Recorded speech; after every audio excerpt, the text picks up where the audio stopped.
स्वागत है दोस्तों, एक बार फिर आपके अपने YouTube चैनल संस्कृत ग्रुप्स पर मैं विकास तिवारी लेकर आया हूं एक नया वीडियो आपके अपने इस YouTube चैनल पर। जैसा कि हमें पता है कि आज प्रत्येक राज्य कर्मचारी को SSO ID बनाना बहुत ज़रूरी है। इसके अतिरिक्त राज्य सरकार द्वारा कोई भी विज्ञापन, भर्ती विज्ञापन निकाला जा रहा है तो उसका जो आवेदन करने का तरीका है उसको सीधे SSO ID से जोड़ दिया गया है। यानी पहले आपको SSO ID पर रजिस्ट्रेशन करना होगा, उसके बाद वहीं आपको रिक्रूटमेंट पोर्टल का ऑप्शन मिलेगा, वहां जाकर आपको आवेदन करना होगा। इसके साथ साथ SSO ID पर अनेक ऐसे फीचर्स जोड़ दिए गए हैं जो एक आम नागरिक को जिनकी ज़रूरत है या कर्मचारी को जिनकी ज़रूरत है, तो अन्य किसी वेबसाइट पर लॉगिन करने की बजाय आप सीधे SSO ID से उन सभी सुविधाओं का डायरेक्ट लाभ ले सकते हैं। यानी कि आपका सिंगल साइन ऑन से तात्पर्य यही है कि आप एकल खिड़की, एक ऐसी विंडो है जहां पर जाकर सभी सुविधाओं का एक ही जगह लाभ ले सकते हैं। अब समस्या क्या है जिसके लिए ये वीडियो बनाया है साथियों, कि SSO ID पर रजिस्ट्रेशन करने से पहले एक युवा या एक अभ्यर्थी जो कि बेरोजगार है, उसने सिटीजन के रूप में SSO ID पर रजिस्ट्रेशन कर लिया। क्योंकि भर्ती विज्ञापन में ऑनलाइन आवेदन करने के लिए SSO ID पर रजिस्ट्रेशन कंपलसरी था, तो वहां जब SSO ID पर रजिस्ट्रेशन करने के लिए हम कंप्यूटर पर काम करते हैं तो ऑनलाइन रजिस्ट्रेशन का जो फर्स्ट स्टेप है वहां पर 3 विकल्प आते हैं। पहला विकल्प आता है सिटीजन का, दूसरा विकल्प आता है उद्योग का और तीसरा विकल्प आता है गवर्नमेंट एम्प्लॉय का।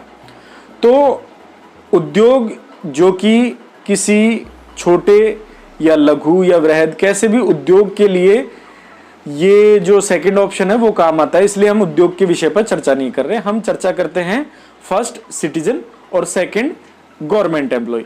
तो जो बेरोजगार अभ्यर्थी है उसने सिटीजन के रूप में अपनी जीमेल आईडी से या फेसबुक से या ट्विटर से या अन्य किसी विकल्प से सिटीजन के रूप में SSO ID बना ली है। ठीक है, अब समस्या क्या आती है कि उस अभ्यर्थी का चयन राज्य सेवा में हो गया है, तो वो जो बेरोजगार अभ्यर्थी है उसने सिटीजन के रूप में जब अपनी SSO ID बनाई तो वहां मोबाइल नंबर और मेल ID मांगा जाता है, आधार नंबर मांगा जाता है। तो ठीक है, उसमें सबसे प्रमुख आपका मोबाइल नंबर है, आपने वो मोबाइल नंबर डाल दिया। अब उसी कर्मचारी का, उसी अभ्यर्थी का जब कर्मचारी के रूप में चयन हो गया, राज्य सेवा में उसकी नियुक्ति हो गई, तो उसे SSO ID पर गवर्नमेंट एम्प्लॉय के रूप में रजिस्ट्रेशन करना होता है। अब जब हम गवर्नमेंट एम्प्लॉय के रूप में रजिस्ट्रेशन करते हैं तो वहां वही आपका आधार नंबर मांगा जाएगा, आपके मोबाइल नंबर अपडेट करवाए जाएंगे आपकी SSO ID पर, प्रोफाइल पर। ठीक है, तो जब एक मोबाइल नंबर एक बार यूज कर लिया गया तो SSO ID पर रजिस्ट्रेशन के ये प्रावधान है कि आपका जो ईमेल आईडी है या आपका जो मोबाइल नंबर है वो एक ही प्लेटफॉर्म पर काम आएगा या एक ही बार आप इस्तेमाल कर सकते हैं, चाहे सिटीजन के रूप में चाहे गवर्नमेंट एम्प्लॉय के रूप में। तो अब समस्या क्या आती है कि उन नवनियुक्त राज्य कर्मचारियों का SSO ID पर गवर्नमेंट एम्प्लॉय के रूप में रजिस्ट्रेशन नहीं हो पाता। अब ऐसे में जब अप्रैल का ये महीना है और आपको समूह दुर्घटना बीमा का प्रस्ताव पत्र ऑनलाइन करना है, ऑनलाइन सबमिट करना है, तो आपका रजिस्ट्रेशन नहीं हो पाता और जिनका रजिस्ट्रेशन हो जाता है उनकी आगे की प्रक्रिया नहीं हो पाती। तो ऐसे में उन राज्य कर्मचारियों को क्या करना है वो हम इस वीडियो में चर्चा कर रहे हैं। ऐसे कर्मचारियों को साथियों बताना चाहूंगा कि अपनी जो सिटीजन के रूप में बनाई गई SSO ID है वो डिलीट करवानी है। ठीक है, और SSO ID पर गवर्नमेंट एम्प्लॉय के रूप में आपका नया फिर से रजिस्ट्रेशन करवाना है। जैसा कि आपके जैसे डबल एम्प्लॉय का मैटर था, आपकी डबल एम्प्लॉय ID बन गई थी तो एक एम्प्लॉय ID आपको डिलीट करवानी पड़ी थी, सेम वही प्रोसीजर यहां समझाना चाहूंगा कि आप 2 SSO ID एक मोबाइल नंबर पर नहीं बनवा पाएंगे। इसलिए आपने जो सिटीजन के रूप में SSO ID बनवाई थी अब आप उसे डिलीट करवा लें और नई आपकी गवर्नमेंट एम्प्लॉय के रूप में SSO ID बनवा लें। ठीक है, फर्क यही है कि SSO ID पर आप यदि एक राज्य कर्मचारी के रूप में नियुक्त हो चुके हैं तो अपनी पुरानी SSO ID को डिलीट करवाएं और सिटीजन के जो रूप में आपने एम्प्लॉय आईडी बनाई थी उसको खत्म करवाकर आप गवर्नमेंट एम्प्लॉय के रूप में पुनः रजिस्ट्रेशन की प्रक्रिया को अपनाएं। उसमें जो आपके सामने समस्या आ रही है कि आपका डाटा ऑलरेडी एग्जिस्ट बताएगा, मोबाइल नंबर सबमिट नहीं होगा, आधार नंबर नहीं लेगा, तो इसके लिए आपको एक प्रक्रिया पहले अपनानी पड़ेगी। आपको अपनी जो सिटीजन के रूप में एसएसओ आईडी बनाई है वो डिलीट करवानी पड़ेगी। तो उसका तरीका हम इस वीडियो में आगे देखेंगे। वीडियो को आखिर तक देखिएगा और समझिएगा।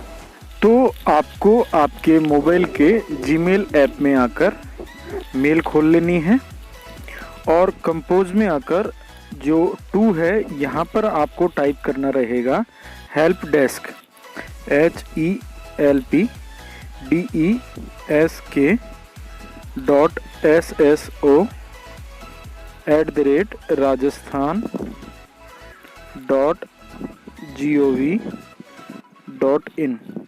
ये एसएसओ की हेल्प डेस्क है, इस पर आपको मेल करना है। अब मेल क्या करना है, तो जो आपकी समस्या है वो आपको यहाँ मेल कर देनी है। जैसे नॉट रजिस्टर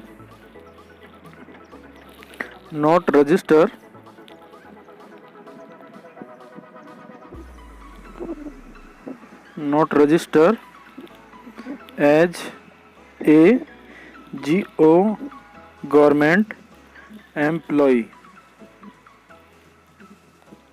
ठीक है, यानी गवर्नमेंट एम्प्लॉय के रूप में आप एसएसओ पर रजिस्टर्ड नहीं हो पा रहे हैं। अब कंपोज मेल में आप आएंगे और यहाँ पर एक मेल आप टाइप करेंगे। जो मैंने टाइप की हुई है वो मैं आपको ये देखिए। डियर सर और madam, my name is Vikas Tiwari. Before joining the state service, राज्य सेवा में नियुक्ति से पूर्व, I had created my SSO ID, मैंने मेरी एसएसओ आईडी बनाई थी ऑन एसएसओ पर एज सिटीजन के रूप में, इन विच जिसमें I have my mobile number, मैंने मेरे mobile number, Aadhaar number and mail ID update और मेरे मेल आईडी को अपडेट किया था।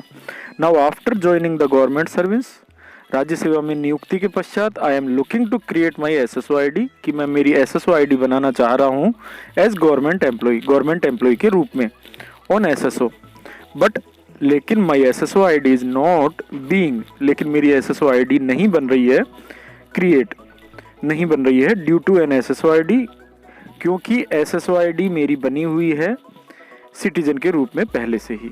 ठीक है, तो request to delete the SSO ID created, मेरी एसएसओ आईडी डिलीट करें जो कि मैंने सिटीजन के रूप में बनाई थी, क्योंकि अब मैं एसएसओ आईडी गवर्नमेंट एम्प्लॉय के रूप में बनाना चाहता हूँ।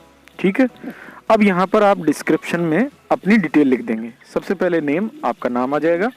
एसएसओ आईडी है सिटीजन के रूप में जो आपकी एसएसओ आईडी है, तो वो शायद आपने जीमेल से बनाई होगी, तो आपकी जीमेल आईडी यहाँ आ जाएगी। ध्यान रखिएगा, आपकी एसएसओ आईडी जो सिटीजन के रूप में बनाई है वो यहाँ लिखनी है। फिर राज्य सेवा में नियुक्ति के बाद आपका जो एम्प्लॉय आईडी है वो आपको यहाँ डाल देना है। आपका मोबाइल नंबर यहाँ डालना है, ईमेल आईडी यहाँ डालनी है, आधार नंबर डालना है, भामाशाह नंबर यहाँ डालना है और लास्ट में आपका नाम आ जाएगा। ऊपर ये जो पिन का निशान है यहाँ पर आप आकर अपने आधार कार्ड की फ़ोटो को अटैच कर दें और साथ में जो ये पिन का निशान आपको नज़र आ रहा है, तीर का निशान जो नज़र आ रहा है, इस पर क्लिक करके आप इसे सेंड कर दें। सेंड करने के बाद हेल्प डेस्क पर आपकी ये मेल पहुंच जाएगी। आपकी एसएसओ आईडी का को चेक किया जाएगा। चेक करने के बाद आपकी एसएसओ आईडी जो सिटीजन के रूप में बनी हुई है वो तो डिलीट कर दी जाएगी और आपको कह दिया जाएगा या आपको अग्रिम जो डायरेक्शन है वो दे दिए जाएंगे। तो उसके बाद फिर आप वापस एसएसओ आईडी पर आकर एसएसओ पोर्टल पर आकर अपनी एसएसओ आईडी गवर्नमेंट एम्प्लॉय के रूप में बना पाएंगे। ठीक है साथियों, वीडियो देखने के लिए बहुत बहुत धन्यवाद। वीडियो को देखने के लिए आपका बहुत बहुत धन्यवाद। नमस्कार।